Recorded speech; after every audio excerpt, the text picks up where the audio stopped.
Modi magic తో Delhi municipal corporation ఎన్నికల్లో ఘన విజయం దక్కిందని బీజేపీ నేతలు అంటుంటే ఈవీఎంల మాయతోనే ఓడిపోయామని ఆప్ నేతలు ఆరోపిస్తున్నారు. ఇంతకీ ఆప్ ఓటమికి కారణాలేమిటి? స్వయంకృత అపరాధమేనా?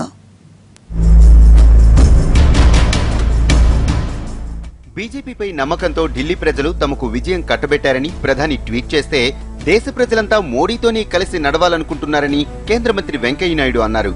మోడీ పాలనకు ఢిల్లీ ప్రజలు పట్టం కట్టారని, రెండేళ్ల ఆప్ పాలనపై విసిగిపోయారని బీజేపీ చీఫ్ అమిత్ షా అభిప్రాయపడ్డారు. ఆమ్ ఆద్మీ తన గొయ్యి తానే తవ్వుకుందని విమర్శించారు.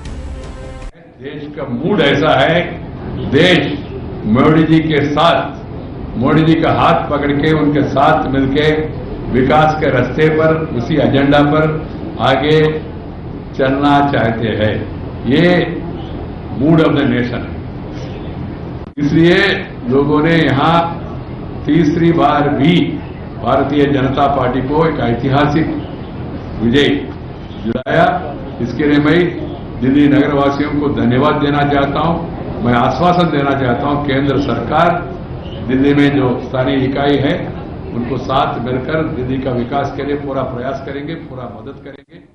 అయితే ఢిల్లీ మున్సిపల్ కార్పొరేషన్ ఎన్నికల్లో ఆమ్ ఆద్మీ పార్టీ ఘోర పరాజయాన్ని ఆ పార్టీ నేతలు జీర్ణించుకోలేకపోతున్నారు. ఓటమికి సాకులు చూపుతున్నారు. మోడీ మాయ కాదు, ఈవీఎంల మాయ అంటూ విరుచుకుపడుతున్నారు. ఈవీఎంల ట్యాంపరింగ్ వల్లే పార్టీ అభ్యర్థులు ఓటమి పాలయ్యారని ఢిల్లీ డిప్యూటీ సీఎం మనీష్ సిసోడియా సహా కేజ్రీవాల్ బ్యాచ్ ఆరోపిస్తోంది. ये अगर डिफरेंस 2-4 सीट का होता तो मान लेते कि हाँ ठीक है, पर जिस तरह का डिफरेंस सामने आया है वो बिल्कुल भी यकीन नहीं करने लायक है. उस पर यकीन नहीं हो सकता कि ये बिना ईवीएम के रिगिंग के ये इतना बड़ा डिफरेंस हो सकता है. तो इसलिए और ईवीएम पे जो कहा जा रहा है, हम मानते हैं कि ईवीएम पे आज इतनी आसानी से यकीन नहीं होगा. ఆప్ వాదన ఎలా ఉన్నా అదే పార్టీకి చెందిన చాందినీ చౌక్ ఎమ్మెల్యే అల్కాలాంబా మాత్రం భిన్నంగా స్పందించారు. ఈవీఎంల ట్యాంపరింగ్ ను కొట్టిపారేశారు. క్షేత్రస్థాయిలో పార్టీ ఎలా ఉందో, లోపాలు ఎక్కడున్నాయో తెలుసంటూ వాస్తవాల్ని వెల్లడించారు. ఆప్ మాజీ నేత కేజ్రీవాల్ సన్నిహితుడు మయాంక్ గాంధీ కూడా తీవ్రస్థాయిలో విమర్శించారు. ఆప్ ను అహంకార పార్టీగా అభివర్ణించారు. 2015 అసెంబ్లీ ఎన్నికల్లో 70 సీట్లకు 67 చోట్ల గెలుపొంది విజయ ఢంకా మోగించిన ఆప్ ఇప్పుడు ఇంతలా చతికిలపడ్డం అందరినీ విస్మయానికి గురిచేస్తోంది. కానీ ఇదంతా స్వయంకృత అపరాధమేనే చెప్పాలి.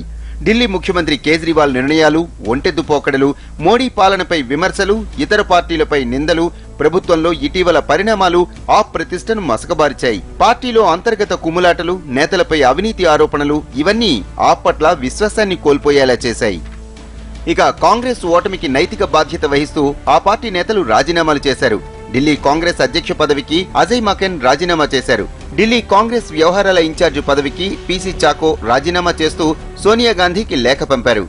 అయితే ఘోర పరాజయంలోనూ కాంగ్రెస్ ను సంతోషపరిచే విషయం ఒకటుంది.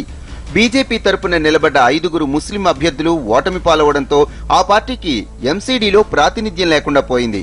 ఇక్కడ కాంగ్రెస్ అభ్యర్థులు విజయం సాధించడంతో ఆ పార్టీకి ముస్లింల ఆదరణ ఉందని మరోసారి రుజువైంది.